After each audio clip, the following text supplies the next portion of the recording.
Hi everybody, welcome to Healing from Within. I'm Tawny Stowe. Tawny is a name that was gifted me by Spirit, Source, the Divine Creator. You can insert whatever word feels right for you. It happened during a drumming ceremony where I was reminded that one of my greatest gifts is the ability to see in the dark. Now what I do with that light is a whole different story. This studio was born of the idea that we all need a little bit of help carrying light. And so here we come to meet as business owners, like this sign and where it was crafted here, to come as yogis who want to participate in a yoga practice, or for anybody who wants to feel community and join in with their voices in a kirtan practice. Why don't you come with me inside and I'll show you around. Well, come on in. Welcome to my home away from home. Everything in this space has been created with the idea of the mind, the body, and the soul all having their own needs. We have a beautiful array of local products and teas that I carry from farms that I've worked on. I love to work with the teas to help access the body, but also to help soothe the mind. We have an essential oil diffuser going in the background, and we also work with a variety of health supplements. I've learned through my own healing journey that we cannot work on the emotional or the spiritual when the physical body is suffering.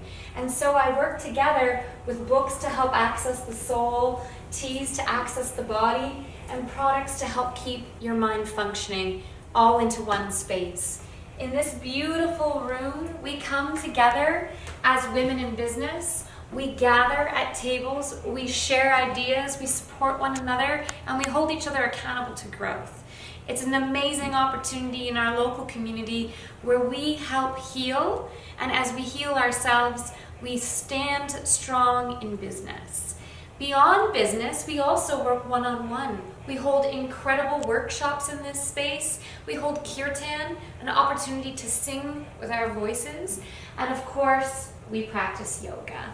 Here in this space, we try to make the most of what we have to connect with each other at a heart level and hold space for light and hope in the world. Here we have 2 additional practitioner rooms. So we work one-on-one with all of our individual clients. I have a colleague who practices reiki at the moment in this beautiful space using biogenesis and drumming. And come on into my personal space. I truly believe in our world today there is a lot of despair, frustration, anxiety, and a whole bunch of struggles leaving the weight of the world on all of our shoulders. I don't believe the world is about doom and gloom, and I don't believe all these impending changes mean we have to suffer in silence or that any of it needs to be carried alone. In this space, I work with all of my clients to nurture them in whatever way feels right for them. I'll sit here and have beautiful one-on-one chats as if talking to your best girlfriend, pulling out stories and limiting beliefs. I've set up the entire room with help and co-creation, using feng shui practices to have abundance and flow of meaning. And I bring that into a one-on-one yoga space on the ground where we can go deep into restorative poses or strength training, or up onto my massage table where I can happily sit with you and nurture your body through hot stone massage or through lomi lomi techniques. I also like to incorporate fascial stretch, which is the ability to get to that beautiful layer of tissue just under the skin, which looks like a spider web and can get caught up. So using all of those techniques, including sound bowls and singing bowls, crystals, my background in herbal medicine and nutrition and agriculture, I bring everything together into one space to meet you where you're at and to help restore your faith in you and remember the connection of your mind, your body, and your soul and how luminous you truly are. One of the ways I really like to support all of my clients is through yoga. And yoga has so many aspects to it. It can be a journey into the mind and meditation, a journey of song and sound through mantra, a journey for the body of strength and alignment, of uncovering patterns, and especially of getting an awareness of self and more familiar with what's going on in your own body. In my day-to-day practice, I like to especially help even out some of the energies between the masculine and the feminine that we experience in our day-to-day lives. we often have a lot of drive and ambition and a huge to-do list. And so what I like to do is give you a few minutes out of your day that can remove you from that and can really affect the entire mind, body, and soul connection. One of those tools in my toolkit using yoga is some restorative practice. Now, whether you turn up for a restorative yoga practice or a regular yoga practice, there's a few things you might see. These are traditional yoga blocks, which are a design for help accessing all poses and are especially useful in a restorative pose. In this case, I'm going to set them up into a T for the next prop that I want to show you, which is a bolster. Bolsters are excellent for sitting on for long periods of time, like meditation or listening to instruction. They act as an incredible support for restorative poses, and they're kind of cool to have around as a living room prop. You can store one under your desk for quick ease and access at work, and just using one of these can change everything by using it every day. We're going to show you one of my favorite poses that really gets into the mind, body, and soul. It will go on the blocks for support. Now, I just want to show you a few other things that are often around in a yoga class. This is a yoga strap, which can be used for stretching. It can be used for helping you find breath in your body, and it can also be used to help muscles release and to help with alignment. An eye pillow is more than just a cool luxury. It actually helps relieve stress by accessing the vagus nerve. We have a referral point between our eyebrows, and by pushing weight with the weight of the eye pillow, we access rest and relaxation. And lastly, I'm using it under my knees right now, which is one of the best uses for a blanket in a yoga practice to protect your knees when kneeling, but it also adds weight onto the body when in a relaxation pose. And these things can help us get out of fight or flight and into rest and digest. And once we're in rest and digest, our creative processes flow, we're able to think more clearly, we are able to breathe deeper, we are then able to access things like digestion and even begin healing the stomach lining. So much can happen just in one of these poses. I've got a beautiful soul here willing to let me demonstrate with her body what a restorative pose would look like. So if I could ask you to just slide back so that your tailbone comes right up against the base of the bolster. And we're going to try to line the bolster up with the center of the spine so that her head rests at the top of the bolster. Come on, back nice and slow. Beautiful. This pose has many variations with the legs. For today, we're going to keep the knees bent, but I could put another bolster under her knees. I could have her butterfly, her feet open and support both knees on either side.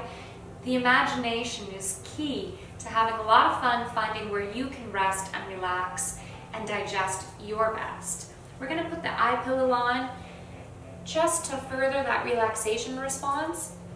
And speaking of the soul, I have a whole lineup of crystals here. Now, crystals are an awesome way to access different parts of the energetic body. In theory, we have a bunch of chakras or an entire energy field around us. This belief comes heavily from the East, where we start with chakras at the bottom that work up in a line. We have some in our hands, some in our feet, and there's various ways that we can work with them. Although they're energetic, there is the belief, much like in acupressure or acupuncture, that these energy centers connect us to different parts of the physical body. Working with these crystals can help access those physical points of the body. Now, for example, I'm going to pick amethyst for today. Amethyst is a common crystal actually found right here in Ontario, and I'm going to work with it for the purposes of meditation or for the purposes of the third eye or the crown chakra. And in this instance, I'm going to put it just underneath her eye pillow on her third eye chakra. This is one way to deepen the relaxation response and a way to connect deeper with the earth, because crystals are from the earth. Once in this pose, Michelle could begin working on breath practices, but one of the biggest things that's happening here is the opening up of the chest. When we're working on our desks or on our phones, when we're carrying a heavy burden in life, when we've had big events or trauma or heartbreak, our shoulders roll in to protect.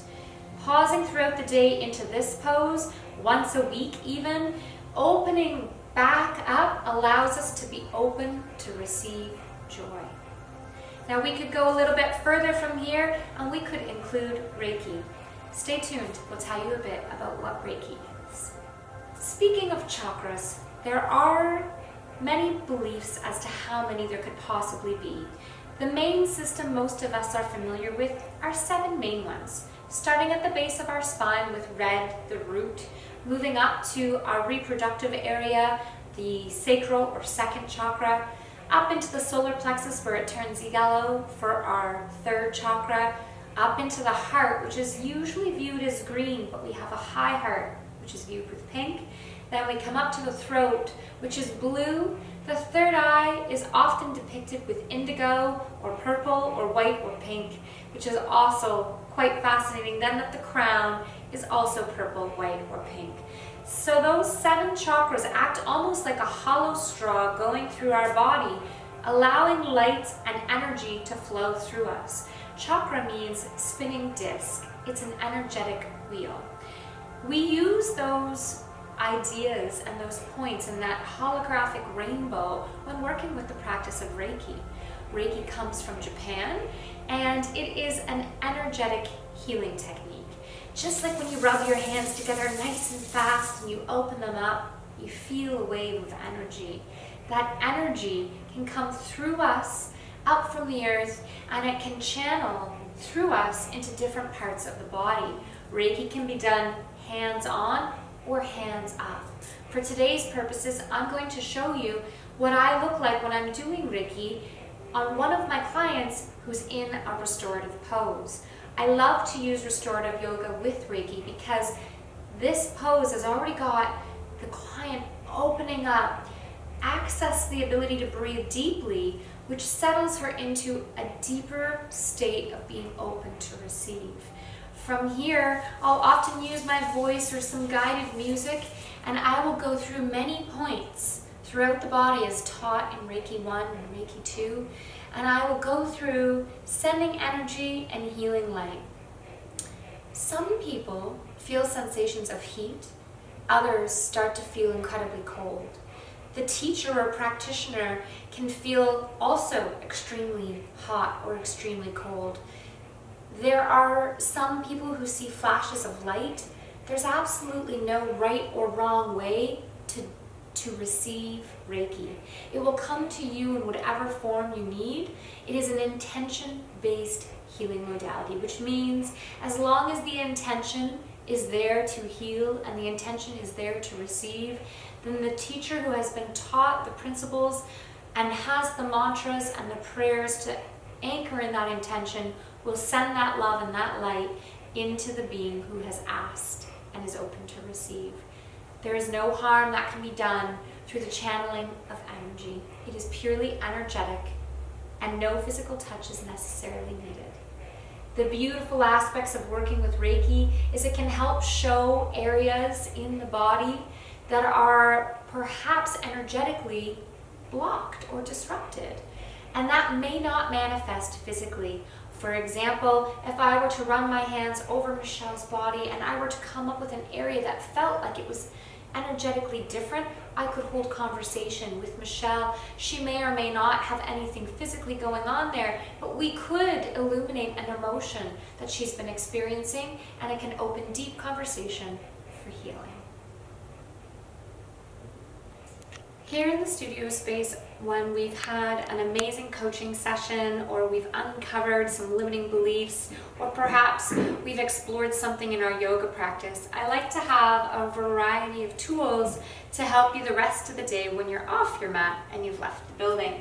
Some of my favorite ways to do that are with supporting other local businesses. So I like to shop from Canadian companies who source ethical linens for my yoga products. I've got bolsters and blankets and a few yoga straps available. I also work with a couple other herbalists, And we like to help support the immune system with an old folk remedy called fire cider, which sounds a little bit daunting, but it's a great digestive aid and it's pretty palatable if you add just a little bit of water to it. You can take it daily for digestive healing, or you can store it all up for when you're fighting a cold or a flu. You can even use teas like that. Some of these teas help you on days when your immune system is feeling at an all-time low. Some of them are for helping us have clarity and helping us to access feeling alive and awake and invigorated without caffeine. Some of them are meditative teas, or for journeying deep into the unknown when we want to be creative and pull from our higher places. We even have some that are just fun to drink, like the Ancient of Days or the Witch Doctor, both of which have amazing healing properties, some of them including turmeric, the gold that helps us reduce inflammation. I'm always working with chakras. One of my other mentors has shown me a line of products that are essences, and with those essences we have one for each of the 7 chakras. We can uncover limiting beliefs, come up with affirmations, or use affirmations created by Samantha that correspond with each of the products and can help you move through some of the healing and opportunities that each chakra offers. That's on an energetic level. Then we can work with crystals. I have many different types of crystals that I source also as locally as possible, and I like to get crystals in that I'm working with or I work with often, like this dreaming kit where I've got moonstone, celestite, rose quartz, and selenite. Lots of fun to be had there. One of my favorite local soap makers has made me a beautiful chemical-free Namaste bar of soap. And I also like to work with room sprays that have no chemicals in them. You'll notice a theme here around chemicals. I'm really big on women's health and thyroid support, and synthetic scents are one of the biggest hormone disruptors that affect our thyroid in the body. So anything on these shelves has been very carefully sourced to make sure that thyroid health is kept in mind. When I work with these room sprays, they access things like the chakras, like this one is the 7th chakra and the 6th chakra, which are higher illumination, and that's what it's called, illumination. It even has a matching corresponding tea. So everything here you'll find is to help you as an empath, clear energy, feel grounded like black tourmaline or clear selenite, connect in when you have to be out in public and need a regrounding with conscious cosmic protection, or we can help support your body with teas, your soul with some very mindful adult coloring, or a couple of books like Journeying Back to Joy. We're here to try to support your whole mind, body, and soul, and we do that through our entire building.